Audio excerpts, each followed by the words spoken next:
কবিগুরু রবীন্দ্রনাথ ঠাকুর বলেছেন, তারি সঙ্গে কি মৃদঙ্গে সদা বাজে তাতা থই থই তাতা থই থই তাতা থই থই। কবি এখানে একটি বাদ্যযন্ত্রের কথা বলেছেন। সেই বাদ্যযন্ত্রটির নাম হলো মৃদঙ্গ। মৃদঙ্গ হলো এমন একটি বাদ্যযন্ত্র, এটি উদ্যম তৈরির জন্য, নাচের মধ্যে উদ্যম উৎপন্ন করার জন্য এই বাদ্যযন্ত্রটি ব্যবহার করা হয়। নাচতে নাচতে একজন মানুষ যখন উদ্যম হারিয়ে ফেলে এবং নাচ যখন ক্ষীণ হয়ে যায়, তখন মৃদঙ্গের মাধ্যমে জোরে জোরে এরকম একটা বাজনা তৈরি করা হয়, যে বাজনাটি দিয়ে মানুষের নাচের আবার নতুন করে উদ্যম তৈরি হয়।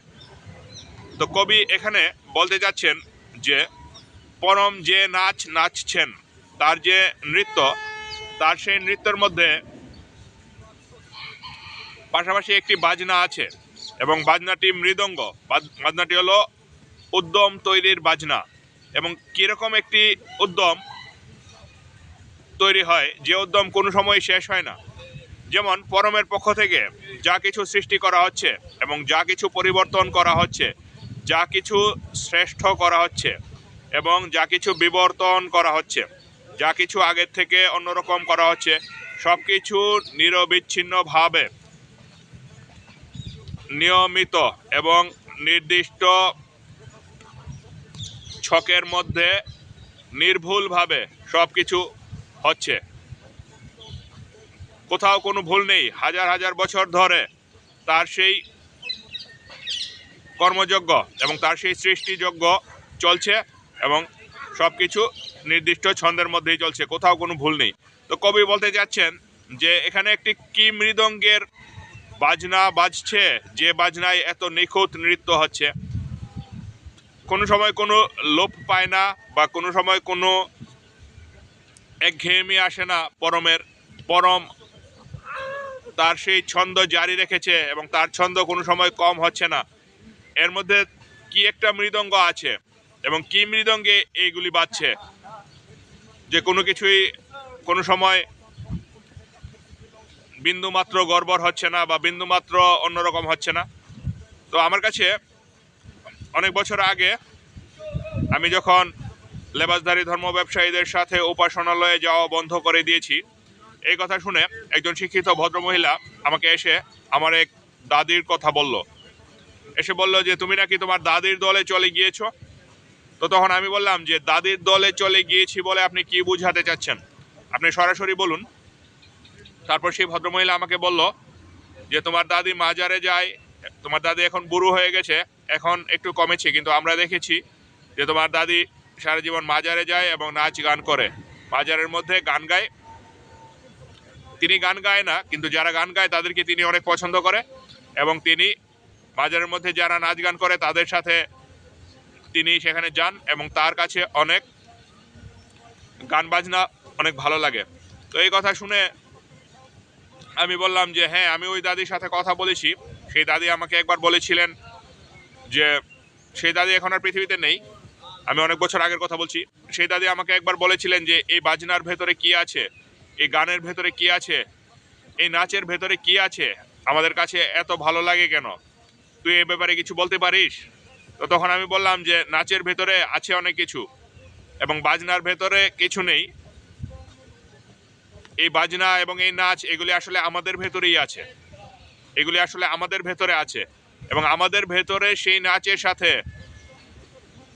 বাইরে যখন আমরা নাচ দেখি বা বাইরে যখন আমরা বাজনা দেখি, বাইরে যখন আমরা ছন্দ দেখি, সঙ্গীত দেখি, তখন আমাদের ভেতরে সেই নাচ, আমাদের সেই বাজনা, আমাদের ভেতরে সেই সঙ্গীতের কথা আমাদের মনে হয়ে যায়।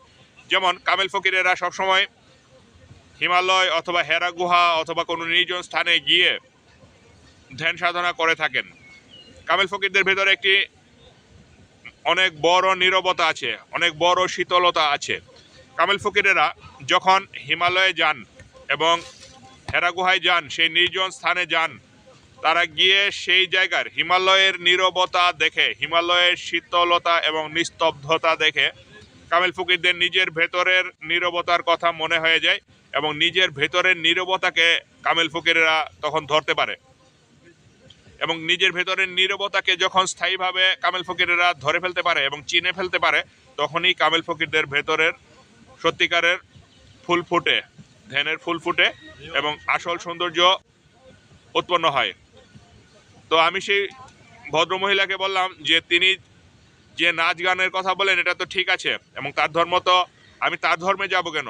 তিনি যখন ছিলেন না তখনও নাচ গান ছিল, এবং নৃত্য পৃথিবীর সৃষ্টির আগে থেকে এবং পৃথিবীর ধ্বংস হয়ে যাওয়ার পরে পর্যন্ত নৃত্য জারি থাকবে এবং নাচ গান জারি থাকবে।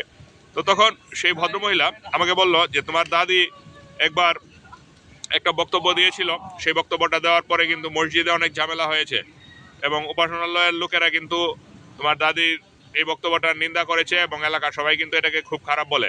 তো তখন আমি কৌতূহলীভাবে বললাম যে আপনি বলুন সেই বক্তব্যটা কি।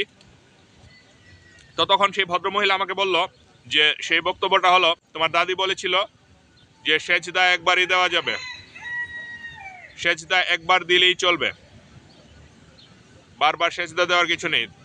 কিছু মহিলা গিয়ে তোমার দাদিকে বোঝানোর জন্য এবং নামাজ রোজা এবং আমাদের ধর্মীয় আচার অনুষ্ঠানের গুরুত্ব বোঝানোর জন্য তোমার দাদির কাছে গিয়েছিল। তখন তোমার দাদি বলেছিল যে সেজদা একবার দিলেই হবে, সেজদার মতো সেজদা একবার দিলেই হবে। তো তখন আমি সেই ভদ্রমহিলাকে বললাম যে হ্যাঁ, এই কথাটাও তো দাদি আমার সামনে বলেছে, এবং আমার সামনে অন্তত 2-3 বার আমার সামনে এই কথাটা বলেছে যে সেজদার মতো সেজদা একবার দিলেই হবে। তো তখন সেই ভদ্রমহিলা আমাকে বলল যে তুমি কি তোমার দাদির সাথে একমত হয়েছ? তুমি কি এই আচার অনুষ্ঠান অস্বীকার করো? তুমি কি বলছো যে একবার সেজদা দিলেই চলবে, আর আমাদের উপাসনালয়ে গিয়ে সেজদা দিতে হবে না, এবং আচার অনুষ্ঠানের মধ্যে সেজদা দিতে হবে না, নামাজের মধ্যে সেজদা দিতে হবে না? তুমি কি এই কথা বলতে চাচ্ছ? তখন আমি সেই ভদ্রমহিলাকে বললাম যে আমি বলতে চাচ্ছি আচার অনুষ্ঠান অবশ্যই থাকবে। আচার অনুষ্ঠান হলো একটা সাগরের এক ফোঁটা পানির মতো। এক ফোঁটা পানিকে দিয়ে যেভাবে যারা চিনে না তাদেরকে চিনিয়ে দেওয়া যায় যে এটা হলো পানি এবং সাগরে অনেক পানি আছে, আচার অনুষ্ঠান হলো সেই এক ফোঁটা পানির মতো। এক ফোঁটা পানি নিয়ে বসে থাকলে আমাদের সাগর দেখা হবে না। আমাদেরকে সৃষ্টি করা হয়েছে সাগরে নামার জন্য এবং সাগরে ডুবে নিঃশেষ হয়ে যাওয়ার জন্য। আর আপনি যে আমাকে দাদির কথা বললেন, দাদি তো বলেছে যে সেজদার মতো সেজদা একটা দিলেই চলে, কিন্তু আমি এখানে একটু দ্বিমত করি। আমার দাদি, ওই দাদি একটু পুরনো ধাঁচের মানুষ বা অনেক বয়স্ক মানুষ, অনেক পুরনো দিনের মানুষ হয়, তিনি ঠিকমতো বলতে পারছেন না। কিন্তু আমি কি বলছি সেটা শুনেন। আমি বলছি যে একটার বেশি সেজদা দেওয়া যাবে না। তিনি বলেছেন যে সেজদার মতো সেজদা একটা দিলেই চলবে। আমি বলেছি যে কেউ চাইলেও একটার বেশি সেজদা দিতে পারবে না, কারণ সেজদা হলো এমন একটি জিনিস, সেজদা মানে হলো আত্মসমর্পণ। আত্মসমর্পণ চাইলেও একবারের বেশি করা যায় না। আমি বারবার আত্মসমর্পণ করব, আবার আত্মসমর্পণ করে উপাসনালয়ে গিয়ে আমি বললাম যে আমি তোমার কাছে আত্মসমর্পণ করলাম, এবং সেই আত্মসমর্পণ উপাসনালয়ের ভেতরেই থেকে গেল, কিন্তু উপাসনালয়ের বাইরে গিয়ে আবার আমি আমার সেই পুরনো অন্ধকার ধ্যানহীন এবং অজ্ঞান জীবন যাপন করলাম। আমি মানুষকে কষ্ট দিলাম, আমি ধ্যান আত্মোপলব্ধি কামালিয়তের বাইরে গেলাম, আমি লোভ হিংসা অহংকারের মতো বাসনাগুলিতে চললাম। আবার বিকালবেলা আবার উপাসনালয়ে এসে আবার বললাম যে আমি সেজদা দিলাম, আবার আত্মসমর্পণ করলাম। এই সেজদাই চলবে না।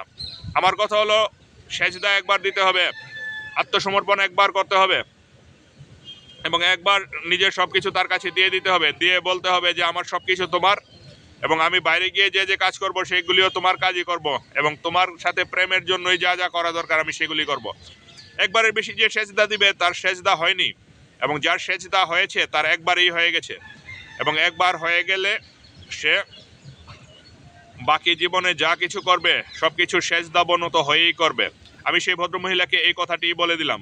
তো কবিগুরু রবীন্দ্রনাথ ঠাকুর যে এই কবিতাটিতে বলেছেন যে তারই সঙ্গে কি মৃদঙ্গে সদা বাজে তাতা থই থই, এটার অর্থ এরকম যে একবার বাজনা শুরু হয়েছে, একবার নৃত্য শুরু হয়েছে, এবং সেই নৃত্য আর কখনো থামবে না, সেই নৃত্য বারবার চলতে থাকবে, এবং যে ভাঙবে, যার নৃত্য মধ্যে বিচ্যুতি ঘটবে বা যার নৃত্য বন্ধ হবে আবার চালু হবে আবার বন্ধ হবে, তার এটা কোনো নৃত্য না এবং তার এটা কোনো সেজদাও না।